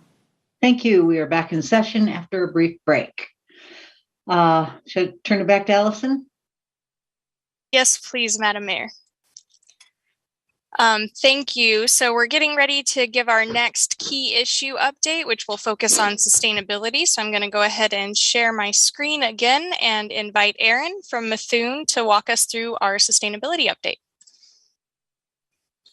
Great. Good evening, everyone, and thank you very much, Allison. We're happy to give you an update on where we are with the key issue of sustainability. And we know that sustainability and climate action have always been part of the core goals and vision with the station area. And similar to the city's approach overall, throughout the city departments and your efforts on sustainability, we've also woven this topic throughout the station area plan topic. So you've already heard several mentions of that earlier this evening. As a team, as a project team, we've been working on developing a draft sustainability framework to help guide a more intentional inclusion of this objective throughout the station area plan. And as a team, we really see this as a great opportunity to think holistically and begin to coordinate some of the efforts in an objective to improve quality of life for the area. So the goals in trying to achieve that that we're looking at are really thinking about ways that we can prioritize multi-benefit strategies. So is there one improvement that might achieve multiple goals? A second goal, and in terms of our approach to sustainability, is to really think about opportunities for sharing infrastructure and looking at more distributed, smaller scale ways of incorporating infrastructure. A reason for this is it can be more resilient in case of emergency, or also just easier to replace and improve over time. And then the third element that we're really thinking about in terms of our approach to sustainability is ensuring that we can support social resilience through the efforts, and that we're keeping equity and inclusion in mind as we're looking at making improvements. We want to really support the Welcoming Kirkland initiative, and of course all the city's efforts around resilience. We don't want folks to be left behind. So that's part of what's kind of setting the stage for the approach to sustainability. We also are looking at a sort of a future-ready framework that Allison mentioned, and helping to provide some more place-specific information about all the varied areas within the station area, which we'll get into in a minute, and looking for ways to help developments best align with the citywide sustainability master plan, as well as the policies within the station area. And from conversations so far and understanding the specific context, there's 3 innovation areas that the sustainability efforts are focused around. The first is building performance, obviously building on the high performance building standards. The second is energy and decarbonization, both looking at the building components of that, as well as thinking about the transportation elements of that we were just talking about. And the third is ecosystems and green infrastructure. So along with that broader framework, we're also, as a team, in the midst of analysis and developing some more specific guidance and resources to support implementation of these goals and the framework. And we're calling it the Green Innovation Strategies that will look at things including both baseline requirements or development regulations for new development within the station area, as well as possibilities of incentives that can help to further push sustainability performance and opportunities for long-term strategies. And so the image on the screen here just highlights some of how some of those different elements may be coming together, whether it's looking at low carbon technologies for buildings, tree canopy that's providing a multitude of benefits, along with green street infrastructure and affordable housing to support that equity and social resilience component. So Allison, if you go to the next slide. So just wanted to touch on these priority innovation areas. So around building performance, energy, and decarbonization, obviously, City of Kirkland has been a longtime participant in the King County collaboration around climate. It's fun and exciting to have at this moment in time, not only to recently have updated on the Sustainability Master Plan progress, but to have you all just recently have adopted that high performance building standards is very exciting. And then, of course, the news at the end of last week on the Washington State Energy Code taking action on really some of the strongest legislation in the nation. So very exciting news all around on these topics. We're really looking forward to integrating and supporting the implementation of all these components through the Green Standards and Innovation Toolkit through the station area. On the sort of technical analysis and staff coordination side, where we are with this is we are working on a comparison of some different third-party green building certification protocols to understand how the requirements of those compare to what would be required as a baseline code for a building within Kirkland. So that's one element we're looking at, as well as doing sort of a high-level cost comparison of what it might take for developers to meet some of those standards laid out in the high performance building code so that we can get a sense of what would be potentially appropriate for baseline requirements and what might be more of a stretch but would be worth incentivizing in other ways. So that's what we're working on studying and coordinating around this innovation area of energy and decarbonization. And then Allison, if you go to the second slide. So the other innovation topic is around ecosystems and green infrastructure. And obviously, we have Forbes Lake and lots of really amazing ecological assets within the station area. It's an interesting place. And I won't get into moraines and kettles this time, but with the topography, we have a couple of different watersheds and really great assets, including Forbes Lake and some woodland corridors and tree canopy areas. And they're also a little fractured and broken up just because of the urban pattern of development. So in this case, we're really looking at ways to encourage filling in some of those gaps within the habitat and tree canopy. And ways we might encourage that through form-based code or thinking about street improvements.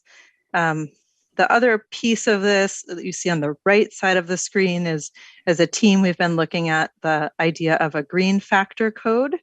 And what is behind that is looking at ways to support integrated green elements and infrastructure within developments.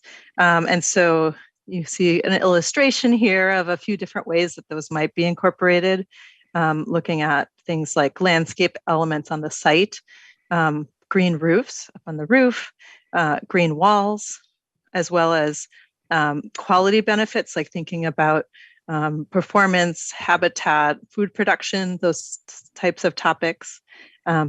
Supporting permeable paving at the ground level, and then also thinking about other areas of innovation or possibly contributing to that broader ecological and habitat framework within the station area. So that is currently in development. What we're doing on that is studying other green factor code programs around the region. There's several of them, and checking in to understand how they are doing, how successful they are, and ways that they might be improved. We know that King County is also in the process of looking at possibly considering a similar green factor code. And then we're also calibrating that again with trying to do some testing and costing out of what this might mean for a development project, making sure that we're kind of setting reasonable standards. And then the final piece of that is coordinating with the staff on stormwater existing requirements and making sure that we're appropriately aligned with existing standards and requirements. So really excited to share more with you on that hopefully soon, but wanted to give you a sense of our approach to it and where we are right now.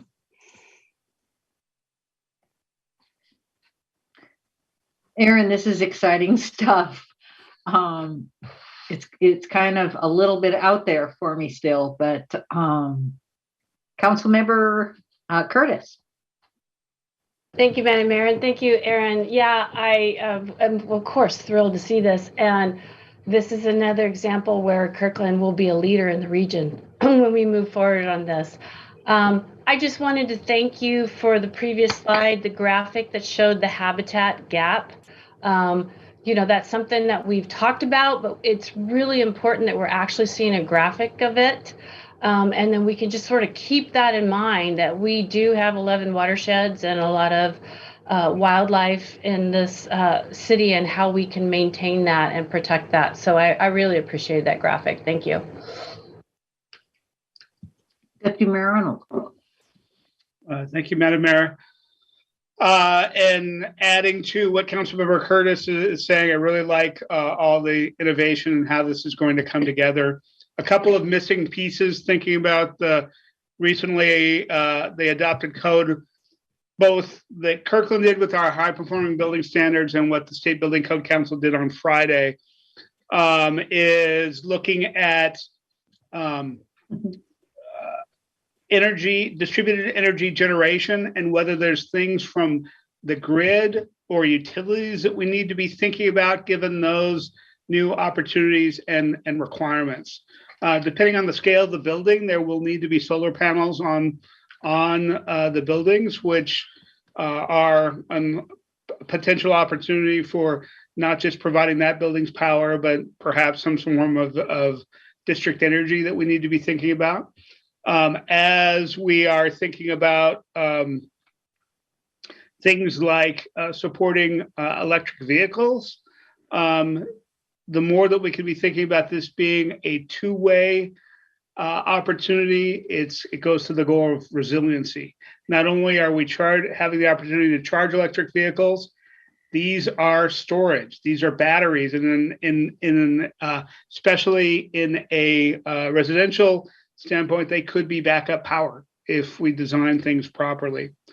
Finally, in the eastern part of the Rose Hill district, we still have utility lines that are above ground, and definitely will want to look at incentives and/or requirements to underground utilities, both from an aesthetic but also a resiliency standpoint. The more that we go all electric, the more that we're going to be needing to think about things like undergrounding utilities, because of how often we get power outages just from tree branches falling during storm events. And it's expensive, but it's something that we need to be thinking about during redevelopment on how we go make that happen over the long term.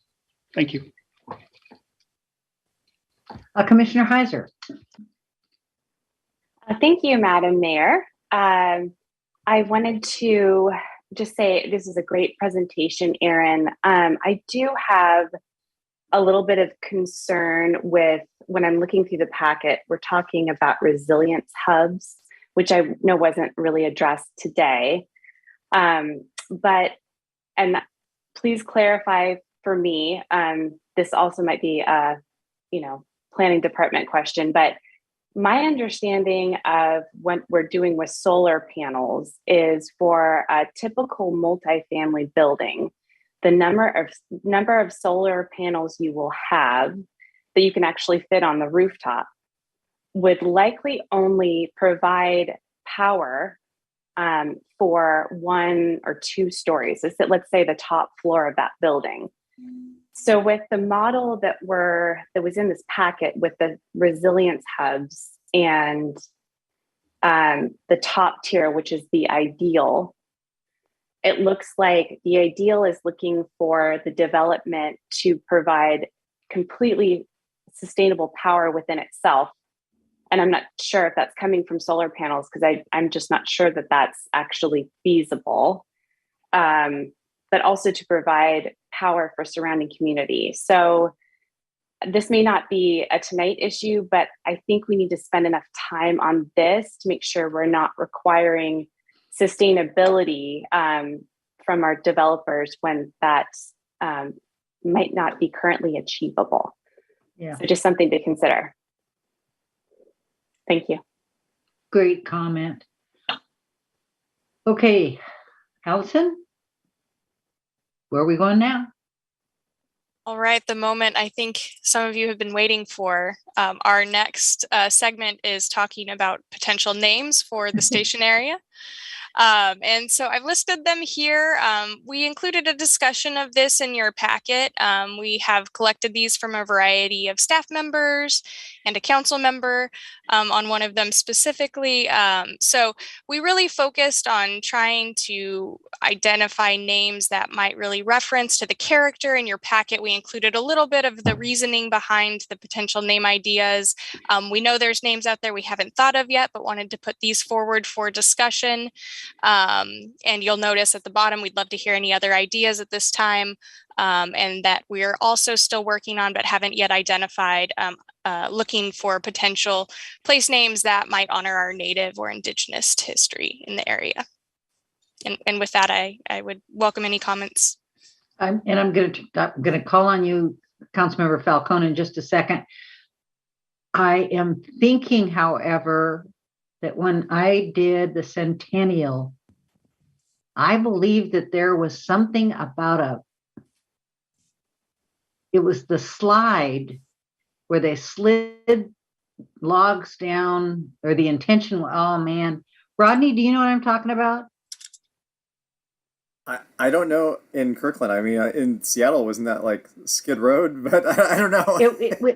I think we had a skid road anyway. Yeah. So let me go ahead and call on Commissioner Heiser. Is your hand still up, or is it up again? Okay, Councilmember Falcone. No, Madam Mayor. Thank you. Thank you. Thank you, Madam Mayor. Well, this is the fun part of the conversation. I certainly have preferences among this list, but I think this is a great opportunity to have some fun in the community, you know, gather some input. You did mention Native history place name. I wonder if we've spoken with tribal leadership in the area to gather thoughts. I certainly wouldn't want us to come up with ideas on our own without including folks in that process. But I also think this could be a great opportunity to ask folks in the community, you know, what they think of these, doing a survey or doing through other public outreach, you know, a fun opportunity to engage with the public. So I'd really love to hear what the community at large feels about this, what the neighborhood associations feel about this. You know, I think we can turn it into a fun engagement process. That said, like I said, I do have my preferences, like Councilmember Black. I do like the Uptown District is one in the list that I like. The Forbes Lake District is another that I like. But yeah, let's have fun with it. Thanks.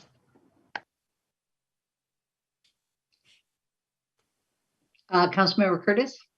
Thank you, Madam Mayor. And Councilmember Falcone, I had the same sort of idea, but I thought maybe narrow the list and then give people an opportunity to throw out their ideas. I'm going to give you my feedback. It's just one person out of a lot of people.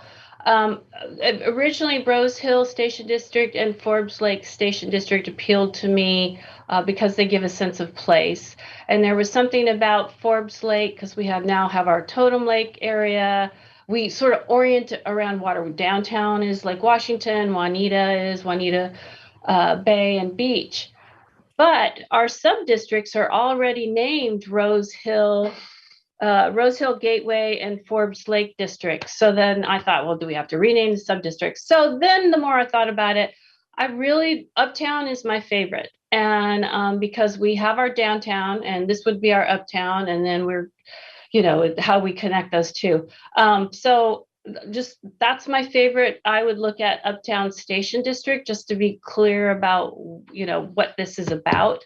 But that was my favorite. And as Councilmember Falcone said, this is just fun. So thank you.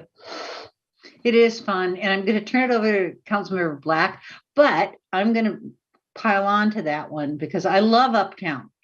Uptown District. Why is it a district? It's Uptown, or it's the Summit, but I'm not sure I like the concept of calling it a district. We don't call downtown a district. We don't call Market Neighborhood a district. We don't call anyway. So I would lose district with whatever we end up doing, and I have to agree that I'm in favor of Uptown or Summit. Councilmember Black.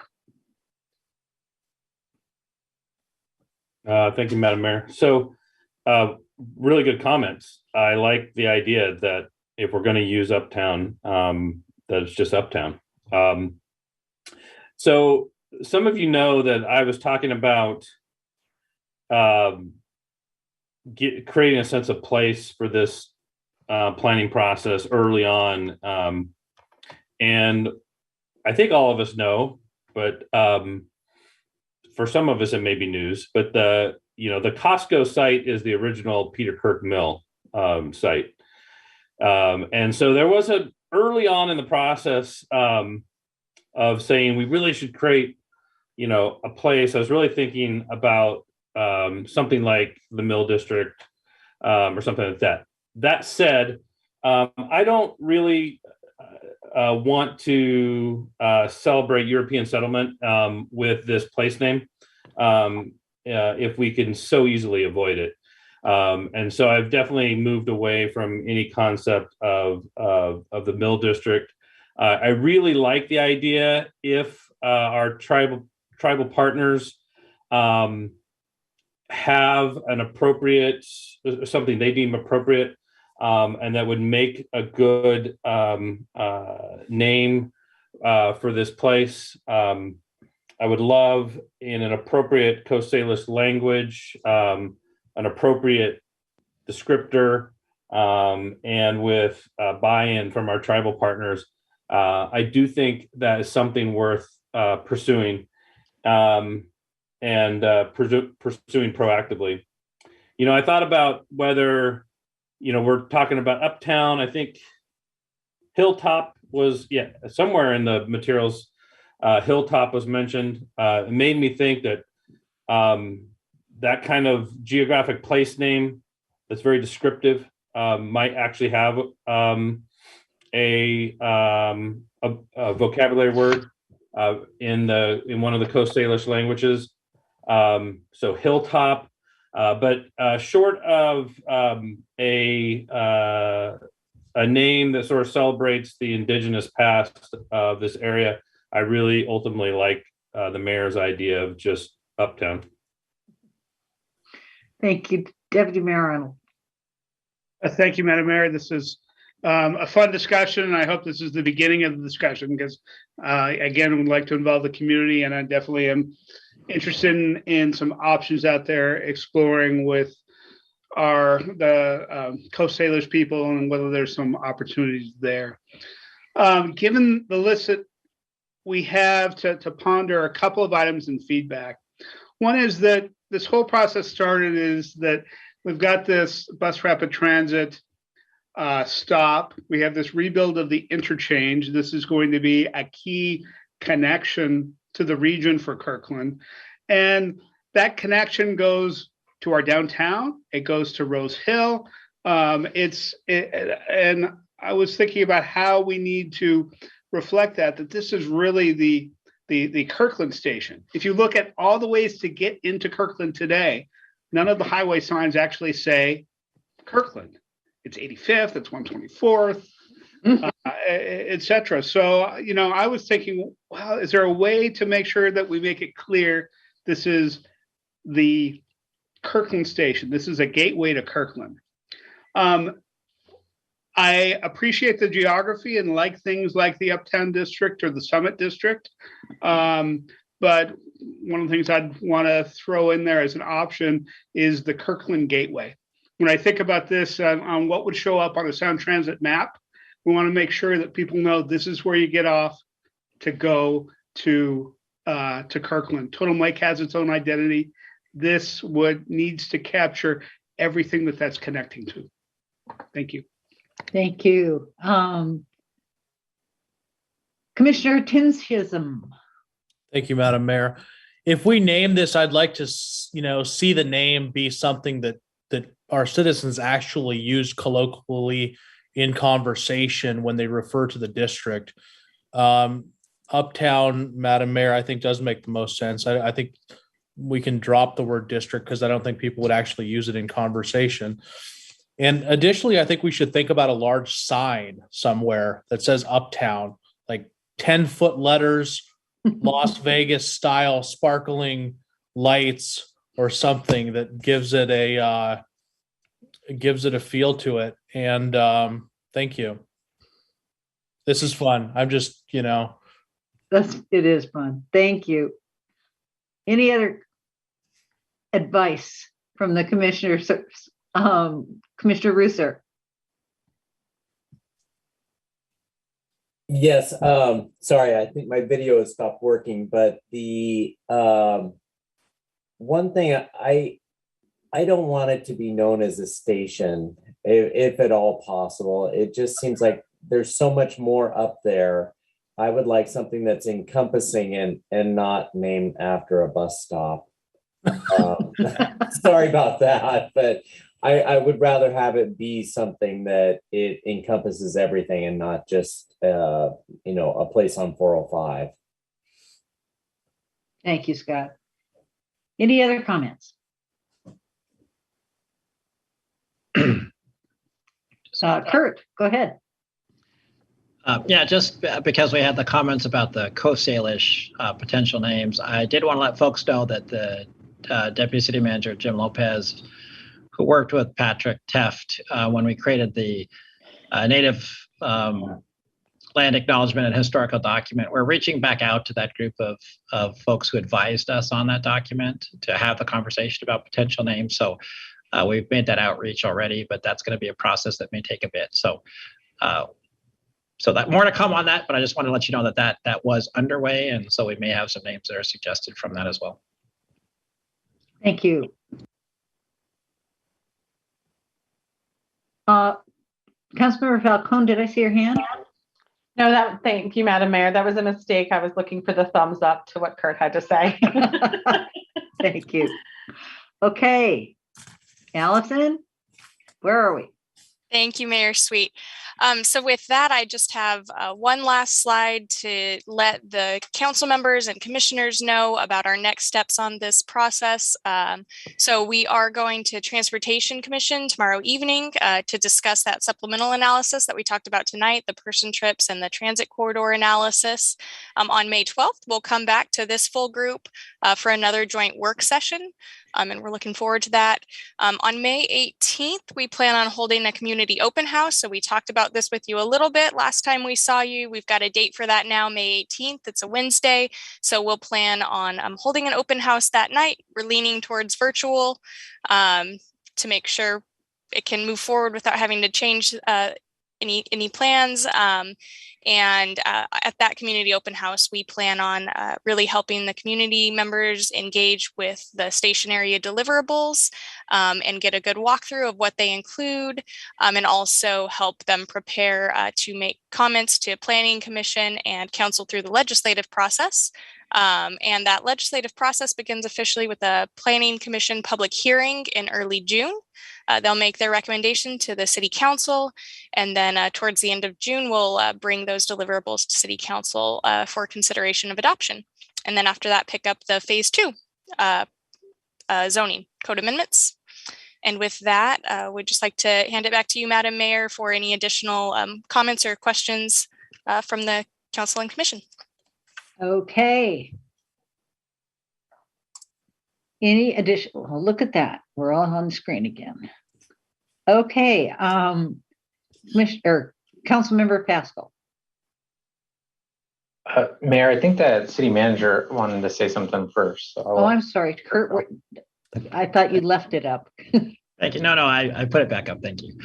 So I think I have the sense of both bodies, but I just want to check this, that while you express some name preferences, there seems to be a desire to go out to the public with names and name options. So I guess I want to confirm that you'd like us to develop options for actually having some sort of survey or outreach program for the whole community. I think I saw enough head nods. Yeah. So we just will. go on station McStation face. Right. All right. So we will strategize on that. I think we got all the feedback. Thank you very much. Okay, great. Councilmember Pascal. Thank you, Madam Mayor. Yeah, just thanks again to staff, Allison and consultant team for all your effort. And it's good to see the planning commissioners and hear from you tonight. I guess I just wanted to follow up on what Allison was saying with the upcoming meeting schedule and just say that it'd be great, city manager, if we could just continue to find a way for our next joint meeting to be in person. I know there's a lot of complexities with that, but it'd be great to be able to have a face-to-face conversation about this. I think everyone recognizes this is of significant magnitude to the city in importance, and there's just something to be said about in-person meetings. And I think I feel more strongly about that after having our first council meeting in over 2 years the other week. So I just wanted to put that out there and hope that we can try to find a way to do that. Thank you. Yes, hopefully numbers will start going down again soon. Okay, any further discussion? Oh, there you are. I'm sorry, Commissioner Allen.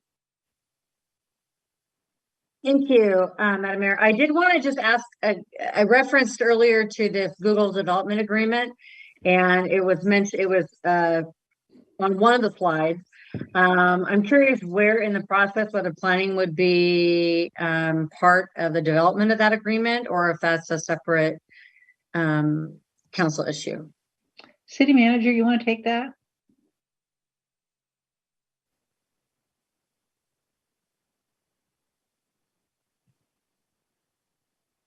You're still on mute right there. Turning everything back on again.